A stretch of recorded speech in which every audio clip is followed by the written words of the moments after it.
Hi hello welcome to Arun academy YouTube channel. இந்த வீடியோவில் நம்ம என்ன பார்க்க போறோம்னா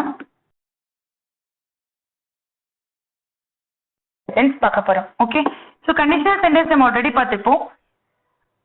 இந்த வீடியோவில் பார்த்தீங்கன்னா உங்களுக்கு இந்த வேர்ட் இன் பிட்வீனில் ஒரு அண்டர்லைன் டேஷ் கொடுத்துருப்பாங்க, அதை நம்ம ஃபில் பண்ண போறோம். Okay, if she like something she will buy it dash much it cost. So அவங்களுக்கு பிடிச்சிருந்தது அப்படின்னா வாங்கிக்குவா அப்படின்னு சொல்றாங்க, எவ்வளோ காஸ்டா இருந்தாலும். அப்போ however much it cost. Okay, the pilgrims grew increasingly aware of the dash of sacred Buddhist text in the Chinese language and decided to travel to India in search of them. And the pilgrims என்ன பண்றாங்க, grew increasingly aware of the paucity of the sacred Buddhist text. So அதை பத்தி தெரிஞ்சவங்க, right? The next one, if you had consulted me, அவங்க என்னை consult பண்ணியிருந்தாங்கன்னா, so had பண்ண போறோம். won the match or win பண்ணதுக்கு முன்னாடியே win பண்ணிட்டா. அப்போ இங்க பாஸ்ட் அப்படின்னா இங்க பாஸ்ட் பார்ட்டிசிபிளா இருக்கும். ஓகே, பாஸ்ட்னா பாஸ்ட் பர்ஃபெக்டா இருக்கணும். பர்ஃபெக்டா இருந்தா கரெக்ட்.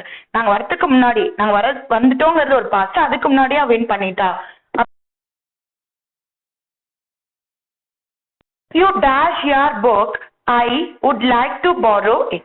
ஸோ இங்க நம்ம என்ன பண்ண போறோம், would வந்திருக்கிறதுனால have finished is the correct one. if you have finished அப்படின்னு சொல்லுவோம். finish பண்ணிட்டா நான் வந்து borrow பண்ணிக்கிறேன். as a goodwill என்ன இருக்கணும், gesture, நம்மளுடைய body language. I took some colleges out for a meal. Okay, ரிமைண்டர்ல டோக்கன்ல இண்டிகேஷன் கிடையாது. I dash your remaining project. நான் என்ன பண்ணிடுறேன், உன்னுடைய ப்ராஜெக்டை நான் மீறி பண்ணிடுறேன்.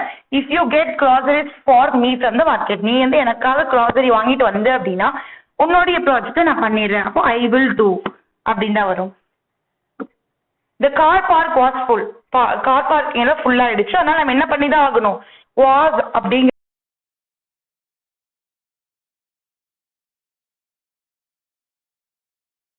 நம்ம யூஸ் பண்ணோம்.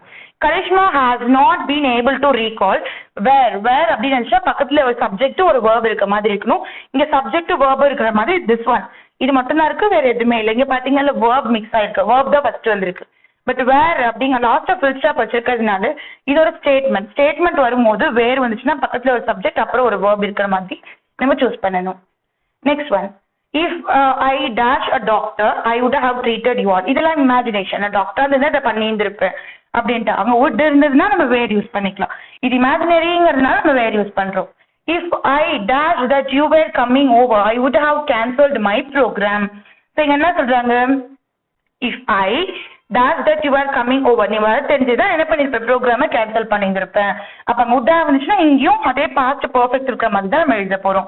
ஸோ ரிசல்ட் கொடுத்துட்டீங்க அப்படின்னா இந்த மாதிரி உங்களுக்கு ஆன்சர் டிஸ்பிளே ஆகும். And you also get the explanation of the particular test. இந்த டெஸ்ட்க்கு உங்களுக்கான வீடியோ எக்ஸ்பிளனேஷன் கிடைச்சிரும், பிடிஎஃபா கிடைச்சிரும். இந்த வீடியோ நீங்க பாருங்க. Once you attended the test முடிச்சதுக்கு அப்புறம் நீங்க பாருங்க, it will be very useful.